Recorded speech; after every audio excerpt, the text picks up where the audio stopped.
She is calling it, quote, the last peach pie you'll ever need. Today's recipe holds together and delivers all of that peachy goodness we crave this time of year, and that woman making that promise is Cy Foster. She's here to solve all of the problems. Do you have some pet peeves with peach pie, my friend? I do. A soggy bottom. That's the biggest problem, I think, with peach pie, right? Because they're so juicy. Sure.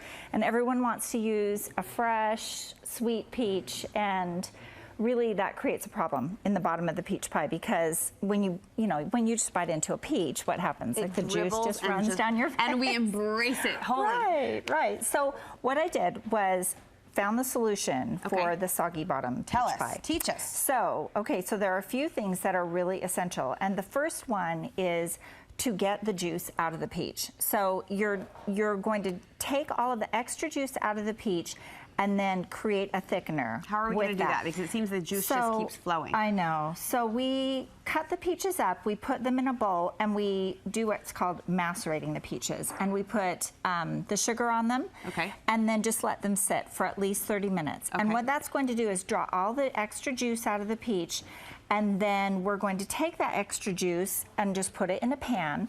And have you ever made jam? I've made freezer jam. All right. Does that count? Okay, that totally counts. All right. Of course, that counts. Okay, so what we're going to do is we're going to put some pectin in. Yes. With this, and which is the same thing that you use when you make jam. Thickens it. Right. So it kind of thickens it up, and then we're going to put that in with the juice, and we're just going to boil it down a little bit until it's thick. And what are we going to do with this in the end? That is going to help. We're going to put that over the fresh peaches. And that is going to help. Once it sets up, it's going to bake, and that's going to help bring the filling all together so that it's not going to be a runny mess. So you're going to keep the flavor but eliminate the extra juice. How much pectin are you using? Is there a ratio? Just 2 tablespoons, and we're going to take about half of a cup. Some peaches are going to give off a lot of juice, and some not quite as much. So it's going to depend on what variety of peach you use, how ripe the peach is. The easiest way to get the peel off of the peach is to boil a pot of water, and then you just drop the peach in, and it's in there for just a minute, not even a minute. You take it out, and it just falls off. Do you have a brand of pectin that you like to use? This is my favorite. This is it? The Sure Gel is what I use most often. So, and each one of these boxes will make 2 peach pies. So nice. Perfect. One to eat, one to share. Or 2 to eat, depending on how selfish you're feeling in the moment. 2 for me, none for you. Anyway, so we're going to get all the juice off. That's one of the tricks. The other one of the tricks that we're going to do is before we leave these peaches to sit, we're going to take a cup out, and then we're just going to use a masher like this, a potato masher, and then we're just going to smash them up. And this is kitchen therapy in action, isn't it? Isn't it? And it just takes a little while, and you just mash these up. You could also stick these in a little food processor, but I think it's easier just to do this. Yes. And you're just going to mash them up. I think it's more fun. And it is. I think it's more satisfying to do it that way. Get all your aggressions out on your peaches. So you just mash them up, and then you're going to add this back to the peaches, and then put the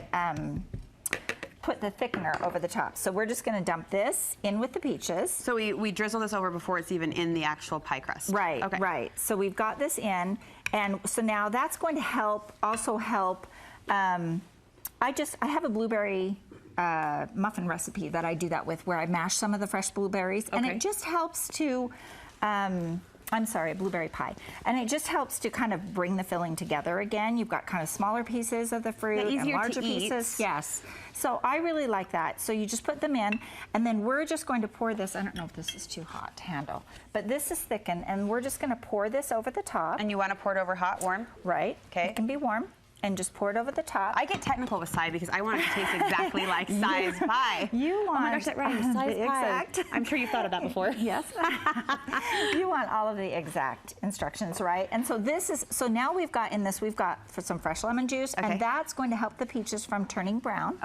So we've got a little bit of fresh lemon juice. Hit it with we've the got lemon. the lemon zest, which is in here, the sugar, a little bit of cinnamon and nutmeg. So you put the juice of the lemon and the lemon zest. Yes. Nutmeg, sugar, cinnamon. Right, a little cinnamon, and then we're using a little almond extract, which kind of got turned around there. Peaches and almonds. Some almond extract. Great combo. And then we've got, also in here, we've got some cornstarch. So we've also got some cornstarch that we've mixed up. So that's also going to help thicken. So we've got a few different things going on.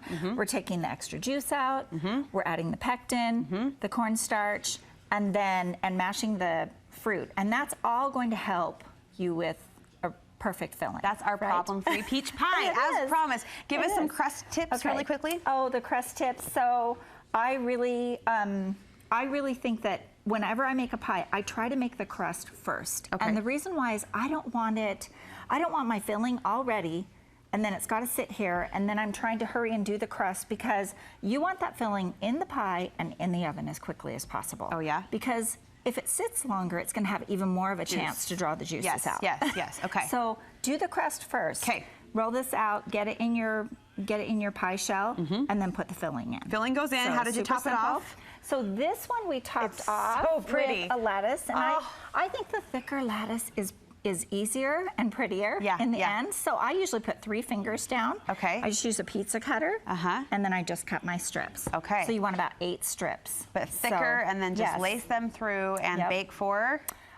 This one I bake at, I think it's 375 for about 30 minutes, and then Okay. I turn it down, and then bake it for another 30 minutes. Look at this. Do you want to have May a I? taste? Oh my gosh, I was hoping you'd ask. Peach season, my very favorite. I get giddy to cook this time of year because of this one fruit. You have other recipes for us on your website? I do. I have a wonderful peach Oh my crumble gosh. and jam and all kinds of yummy peach recipes. A whole A really peach- great chicken and peach, grilled chicken and peach salad. Oh, yum. That I did last year. It's wonderful. This is delicious. Shaker. Save for me, please. I will. Apparently I have other talking to do in the next little bit, but I'll be finishing off that plate, probably licking it too. Delicious. Thank you so much. Thanks, Brooke. She has been so gracious to share this peach pie recipe with us on our website. And of course, we'll link you over to abountifulkitchen.com, where you can find all of those peach recipes that Cy mentioned. You're going to want to bookmark it. It's my go-to recipe website. I dial it up often. And we are promising you more delicious, fresh peach recipes in the days and weeks to come here on Studio 5.